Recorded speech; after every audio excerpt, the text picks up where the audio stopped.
আসসালামু আলাইকুম। আজকে কয়েকটা ভর্তা রেসিপি দেখাবো, সব সিদ্ধ ভর্তা।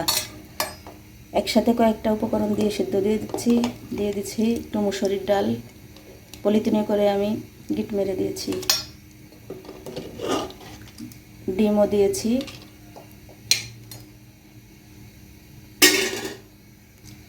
এটা কলমি শাক ছোটো ছোটো করে কেটে ভালোভাবে ধুয়ে এটার উপরে দিয়ে দিচ্ছি যাতে ভাপে সিদ্ধ হয়ে যায় এটা। তারপরে কিছু ভেন্ডি, দেশি ভেন্ডি ছোটো ছোটো করে কেটে এই শাকের উপরে দিয়ে দিচ্ছি। ভেন্ডিগুলো দিয়ে উপরে একটু হালকা করে লবণ ছিটিয়ে দিচ্ছি,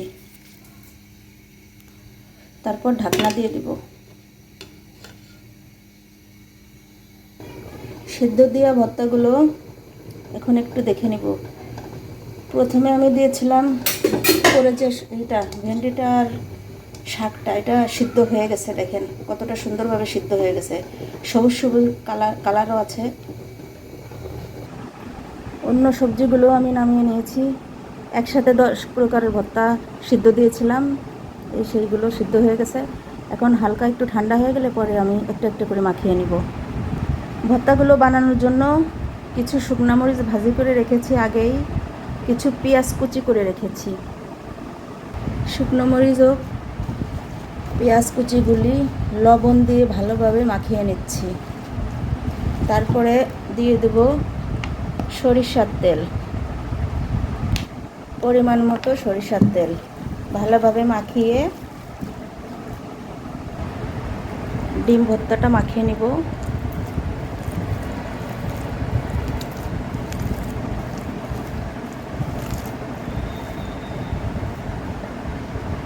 ডিম ভর্তাটা হয়ে গেছে, পরে মাখিয়ে নিচ্ছি কচুরমুখী সিদ্ধ ভর্তা।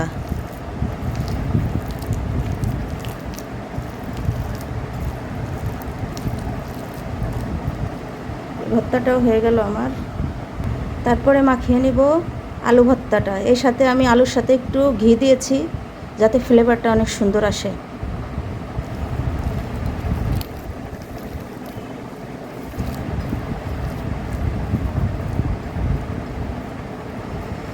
আলু ভর্তাটা হয়ে গেছে, তারপরে মাখিয়ে নিব পটল ভর্তা। এরপর মাখিয়ে নিব কলমি শাক ভর্তাটা, এটা আমি কাঁচামরিচ দিয়ে মাখাবো। তারপর মাখিয়ে নিব ভেন্ডি ভর্তা, এটাও কাঁচামরিচ দিয়ে এবং কাটা পেঁয়াজ দিয়ে ভর্তাটা মাখিয়ে নেব।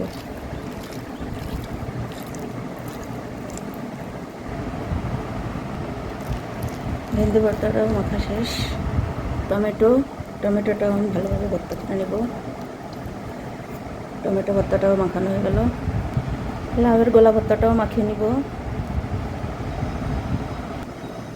পেঁপে ভর্তাটাও করে নিব এভাবে।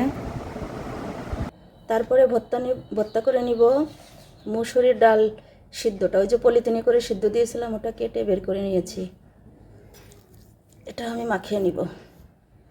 সব ভর্তাগুলো মাখানো হয়ে গেছে, দেখেন কত সুন্দর হয়েছে ভর্তাগুলো। আজকে ভাত খেতে তো অনেক মজা লাগবে,